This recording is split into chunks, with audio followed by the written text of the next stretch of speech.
पिछले पार्ट में हमने एपोप्टोसिस की जनरल स्टेजेस के बारे में देखा था और टाइप्स ऑफ सेल डेथ देखते हैं हम। तो जनरली कोशिका जो है दो तरीक़ों से मरती है, नेक्रोसिस और एपोप्टोसिस के माध्यम से। तो आइए इसकी स्टेज को देखते हैं कि इसमें नेक्रोसिस और एपोप्टोसिस में क्या डिफरेंसेस होता है, इसको देख लेते हैं।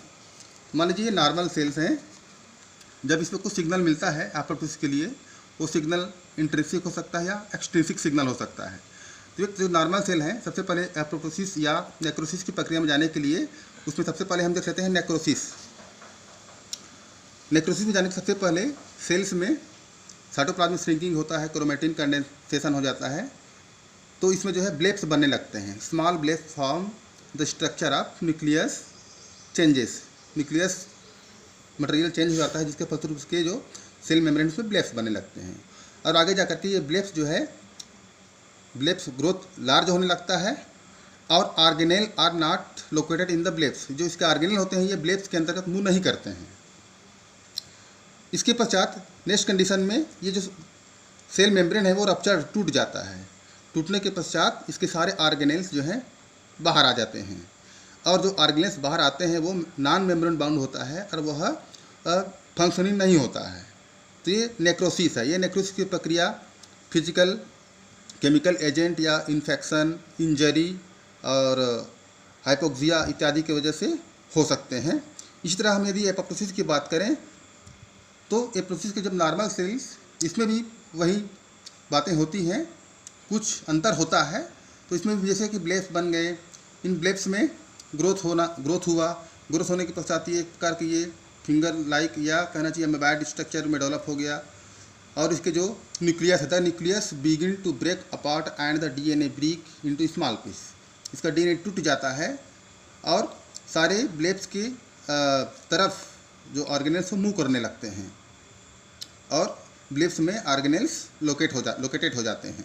इसके पश्चात सारे ब्लेब्स जो है स्मॉल पीस में ये टूट जाते हैं। The cell break into several apoptotic body, the organelles are still functioning. तो ये जो सेल्स जो पीस में टूटते हैं इसको बोलते हैं एपोप्टोटिक बॉडीज़। और जितने भी ये मेम्ब्रेन बाउंड होता है और इसके अंदर जो ऑर्गेनेल्स हैं वो फंक्शनिंग होता है, इसको बोलते हैं एपोप्टोसिस। तो देखिए इसकी कौन सी वजह से होता है, ये फिजियोलॉजिकल एंड पैथोलॉजिकल कंडीशन की वजह से एपोप्टोसिस हो सकते हैं। इसके अलावा bacterial infection, viral infection, fungal infection की वजह से हो सकते हैं। डीएनए डैमेज होता है तो हो सकते हैं, या प्रोटीन का मिसफोल्डिंग होने से ये एपोप्टोसिस की प्रक्रिया हो सकती है। ग्रोथ फैक्टर या न्यूट्रिशनल मटेरियल का डिप्राइवेशन होने से भी ये हो सकता है। इसकी नेचर जो है फैगोसाइटिस प्रकृति का होता है, अर्थात ये जो इसमें एपोप्टोटिक बॉडी बनते हैं वो मैक्रोफाज के द्वारा इंगल्फ कर लिया जाता है। जबकि नेक्रोसिस का जो नेचर है इन्फ्लेमेटरी नेचर का होता है। ये जो काज हो रहे हैं इसमें किस वजह से होता है, ये फिजिकल या chemical agent, cell stress, cell injury, hypoxia इत्यादि की वजह से ये होता है। डिफरेंसेस देख लेते हैं। तो नेक्रोसिस एक प्रकार का एक्सीडेंटल और प्रीमेच्योर सेल डेथ होता है। यह अननेचुरल और अनप्रोग्राम वे में होता है, जबकि एपोप्टोसिस जो है प्रीडिसाइडेड और प्रोग्राम सुनियोजित ढंग से होती है। इसको नेचुरल या प्रोग्राम सेल डेथ कहते हैं। एक प्रकार का बायोलॉजिकल प्रोसेस होता है और इसमें एपोप्टोसिस में एनर्जी की आवश्यकता होती है। एनर्जी डिपेंडेंट सेल डेथ होता है। नेक्रोसिस में एनर्जी की आवश्यकता नहीं होती है।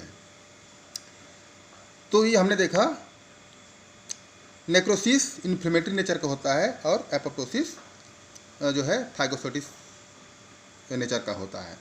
तो हमने देखा कि इस प्रकार से नेक्रोसिस और एपोप्टोसिस में अंतर को देखा। अब देख लेते हैं जो एपोप्टोसिस प्रक्रिया में जो मेजर या कहना चाहिए most important player for apoptosis, इसमें जो महत्वपूर्ण भूमिका निभाने वाले कुछ एंजाइम्स और कुछ प्रोटीन है उसके बारे में देख लेते हैं। तो आइए इसी कड़ी में देखते हैं कैस्पेसेज। सबसे पहले देखते हैं ये एपोप्टोसिस प्रक्रिया के लिए मेन कंटेंट्स होता है, मेन कंपोनेंट्स होता है, एंजाइम्स होता है कैस्पेसेज। कैस्पेसेज का फुल फॉर्म होता है cysteine dependent aspartate directed protease. ये प्रकार का एंजाइम्स होते हैं जो एपोप्टोसिस प्रक्रिया में इंपॉर्टेंट रोल प्ले करते हैं। Caspases are family of protease enzyme playing essential role in programmed cell death and inflammation. It cleaves the initiator and executioner caspases. या तो इनिशिएटर के स्पेसेस को क्लीव करता है, कुछ निश्चित खंडों पे काट देता है, या एक्सक्यूशनर के स्पेसेस जो काम को अंजाम देने वाले कार्यकारी एंजाइम्स होते हैं वो होता है। तो ये जो है एंजाइम बहुत महत्वपूर्ण होते हैं। ये 2 प्रकार के होते हैं, एक इनिशिएटर के स्पेस, इसके अंतर्गत के स्पेसेस 2, 8, 9, 10 और एक्सक्यूशनर के स्पेसेस 3, 6, 7।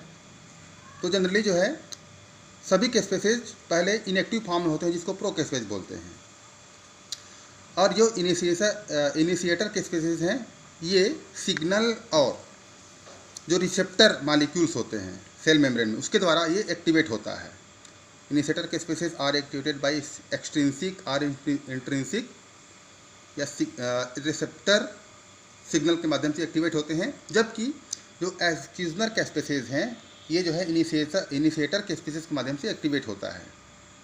और इनिशिएटर के स्पेसेस जो होते हैं वो वास्तव में कार्यकारी के स्पेसेस होते हैं और ये सबस्ट्रेट को क्लीव करते हैं, और अंत में सेल में मॉर्फोलॉजिकल चेंजेस आते हैं, उसके फीचर में बदलाव आता है और एपोप्टोसिस की प्रक्रिया संपन्न हो जाती है।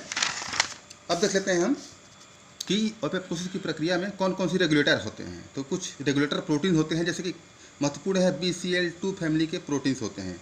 ये 3 कैटेगरी में इसको हम कैटेगराइज करते हैं। पहला है प्रो एपोप्टोटिक फैक्टर्स। ये फैक्टर जो हैं एपोप्टोसिस प्रक्रिया को प्रमोट करते हैं, इन्हांस करते हैं। इसके अंतर्गत बैक्स, बेक, BCL, एक्सेस इत्यादि आते हैं। दूसरे कैटेगरी में एंटी एपोप्टोटिक फैक्टर्स होते हैं। ये जो हैं एपोप्टोसिस प्रक्रिया को रोकते हैं, प्रिवेंट करते हैं, इनहिबिट करते हैं। इसके अंतर्गत BCL2, BCLXL एंड MCL1 ये आते हैं। तीसरा को हम कैटेगराइज करते हैं सेंसर ऑफ एपोप्टोटिक फैक्टर्स। ये सेंस करते हैं, इसके अंतर्गत बेड, बीम, बीड, पूमा, नोक्सा इत्यादि आते हैं। इसका काम होता है ये एंटी एपोप्टोटिक जो प्रोटीन होते हैं उसको इनएक्टिवेट कर देते हैं, या प्रो एपोप्टोटिक जीन्स को ये एक्टिवेट कर देते हैं। तो ये बहुत महत्वपूर्ण होता है BCL2 फैमिली का जो प्रोटीन है एपोप्टोसिस प्रक्रिया के लिए बहुत महत्वपूर्ण होते हैं। इसके अलावा एक महत्वपूर्ण और चीज़ है P53 जीन्स। यह सेल साइकिल को कंट्रोल करने वाले होते हैं, चेक पॉइंट में एक इम्पॉर्टेंट रोल प्ले करते हैं। ये एक प्रकार का ट्यूमर सप्रेसर प्रोटीन है कि कोई सेल कब तक जीवित रहना है, उसमें सेल साइकिल कब तक होना है, सेल को आगे के कंडीशन में जैसे कि सेल्स में होते हैं G1, S, G2, M इत्यादि फेज होते हैं। तो एक P53 जो है S फेज में विद्यमान होता है और सेल जो है आगे के स्टेज में प्रोसीड करेगा कि नहीं यही डिसाइड करता है। जब कोई भी सिग्नल मिलता है सेल को तो सेल जो है जब वो रिपेयर हो जाता है तब तो ठीक है, यदि रिपेयर होने लायक रहता है तो ये P53 जीन जो है उसको आगे प्रोसीड नहीं करता है। और जब सेल में इतने डैमेज हो जाता है कि वह रिपेयर नहीं हो सकता तो वहीं पर P53 जो है BCL2 प्रोटीन को आदेश देता है कि ये जीने लायक नहीं है, सेल को मारो। तो ये चेक पॉइंट का काम करता है। हाँ, इसके बारे में क्या है कि ये रेगुलेटर होते हैं, ये भी सेल साइकिल कंट्रोल करते हैं। और इसके अलावा ये ट्यूमर सप्रेसर प्रोटीन होते हैं।